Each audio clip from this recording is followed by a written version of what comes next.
اتفضل. طب تصريح العميد ابو السعود ان هو بيقول يا ريت المجلس القديم اللي فات طبعا بقياده الدكتور رأفت عبد العظيم كان تعاقد مع لاعبين واحنا كنا تحملنا المسؤوليه لخوفه على وضع الفريق. ما هو اللعيبه من لم يعني هو كان في مشكله بيتكلم يعني اللعيبه اللي مشت اللي هي فكره اللعيبه اللي مشت تمسكت السقف، يعني هو مش معاها قوي. انت معاه ولا ضد؟ ده اللي انا عايز اوصله. لا ما هو برضه لابد ان يكون في برضه اتفاق، ولا بد ان يحترم، ولا بد ان اللاعب برضه حتى كان لا بد ان يكون عنده مبادره اللاعب ان لما يحس ان انا العقد بتاعي وظروف النادي الاسماعيلي ما فيهوش سوري يعني ما فيهوش مليون والعقد فوق ال 2 مليون و3 مليون، طب هيحصل ايه؟ فطبعا المجلس اللي هو كان معين من خد الدكتور رأفت راى من وجهه نظره مع الناس اللي معاه ان لابد ان يكون في كذا عشان خاطر نقدر ندفع كذا. تمام. وجهه نظر تحترم اكيد طبعا. الحاج محمد ابو السعود وصل تاني مع المجلس الجديد طبعا مع مجلس منتخب وفتره طويله، عنده القدره دلوقتي انه يحط تخطيطه العام من دلوقتي من مده 4 سنوات. الموقف هيبقى ايه؟ انا محتاج لعيبتي ايه؟ اظبط العقود ازاي وكده. جميل. ماذا لو يعني لو ايه؟ ما انا هقول اهو. اتفضل. ماذا لو اتفضل. الاسماعيلي كان في الدور الاول من الدوري ان شاء الله لما الدوري يرجع ما ظهرش بشكل كويس، وجه في يناير حاول ان هو يدعم في صفوف الفريق، بس دعم على حساب سقف اللعيبه، يعني جاب لعيبه هتكسر القاعده. هيكون وضع الفريق ازاي وانا عندي لعيب اقنعته ان هو يمضي على السقف ده؟ مش هيجي يقول لك عدل لي عقدي.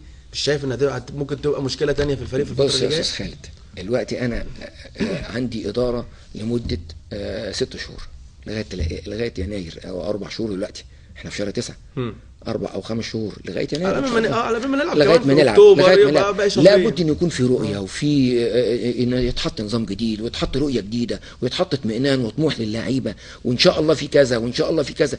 حط طموحاتك وحط رؤيتك. انما مش بنقول بقى مستنيين بقى افرض لعيب جاي برضه، افرض لعيب اجنبي، افرض لعيب كذا جاي من بره كذا وانا محتاجه، النادي محتاجه. احتياج النادي في فتره معينه في استثناءات. تمام. انما مش نقول اشمعنى فلان لا، احنا عشان كده بنقول لحضرتك ايه، في ضوابط لانك تحط فلان في الفئه دي، فئه اولى، فئه ثانيه، فئه دوليه. يعني انت عندك مطلق الحريه في انك تحط الضوابط بتاعتك عشان تحكم لعيبتك. جميل. وبعدين هتلتزم بالمستحقات في مواعيدها، هيبقى في استقرار وفي طموح وفي اداء وفي يعني في يعني من مثلا من مستوى مثلا 80 لاعلى، من مستوى 60 ل 80 ل 90 هيبقى في يعني ايه مستوى بيزيد. ففرصه ان انت جيت مجلس منتخب يحط خطته ل4 سنوات ويحط ويشوف الضوابط السنه دي، ممكن يرفع، ممكن يقلل، ممكن يزود. له مطلق الحريه انه يحط الضوابط بتاعته على اساس يبقى في استقرار وفي لوائح للاعيبتي، ونبدا بقوه. المسانده اهم حاجه. دول ولادنا المدربين المسؤولين، وجمله لعيبه جديده. عندي لعيبه قديمه برضو الحمد لله، يعني برضو عندي من بدايه من صبحي لعيبه خبره موجودين. سامي برضو عبد الحميد سامي من اللعيبه اللي جه مودي مثلا من المجموعه الجديده. جبنا سردباكات جديد، يعني انت مشي مثلا 10 لعيبه مثلا، اجى حوالي 14 لاعب من يناير لغايه جه 14 لاعب. نادي اسماعيلي تعاقد معهم، جدد لعبد الحميد سامي، ايمن المحمدي من الانتاج، كريم مسعد من الماظل باك ليفت برضه، محمد حامد ميدو من الحرس، مصطفى شنط من اسوان، محمد ابراهيم كفر الزيات، كيمو من الحومديه، احمد داوود اعاره سنه من المصري، السيد مودي ده طبعا مهاجم الاولمبي، احمد السيد الاولمبي، ومودي طبعا بتاعنا اللي هو كان موجود وراح بتروجيت ورجع تاني، سامي عبد الفضيل برضه سيرت باك من انبي من انبي، وانطوان جوي اللي هو اللاعب الغاني اللي هو المحترف اللي هو إن شاء الله جديد طبعا ان شاء الله. فطبعا مجموعه اهم حاجه يكون عندي اللعيبه مع الجهاز في طموح ان شاء الله هنأدي، ويبقى في مسانده من جماهير النادي، مسانده من الاداره، مسانده من محب النادي في كل مكان، ان شاء الله في تفاؤل.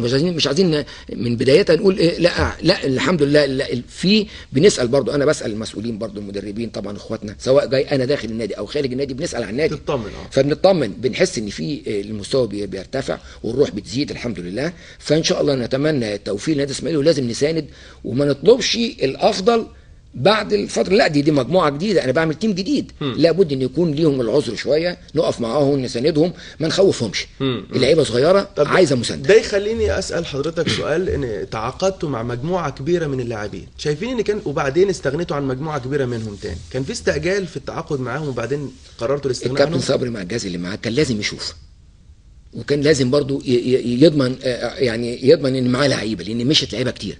وبعدين بعد ما شاف اللعيبه وكلام من ده من حقه كان يختار. نعم. وانت ممكن تستمر معايا وكده، يعني برضو لازم يكون في، فشاف بعينيه مره واثنين وثلاثه، بحيث على يعني عايز يدي قرار، ما يديش قرار سريع على الهوا كده من غير سمعت فلان قال لي، لا انا اشوف بعناية كراجل مسؤول، انا لازم اشوف بعناية. شاف اختار المجموعه اللي ممكن تكمل معاه، وانا اعتقد المجموعه دي ان شاء الله باذن الله مع خبره، مع مسانده، مع يعني روح معنويه. يعني الموضوع مش سهل، ما انت اللعيب يعد بدنيا وفنيا ومعنويا خارج الملعب، تعالى وكل مش لازم اللعيبه كلها مع بعض، لازم تقعد مع اللعيبه دي جديده. النادي الاسماعيلي غير النادي اللي انت كنت فيه، النادي الاسماعيلي ليه كذا، النادي الاسماعيلي الترتيب بتاعه في الدوري كذا، فبتدي ثقافه للاعب واطمئنان للاعب. جميل. ومش عايزين منك اقصى ما عندك في البدايه، احنا عايزينك تبدا مرتاح ومفيش تلبس. جميل. ان شاء الله.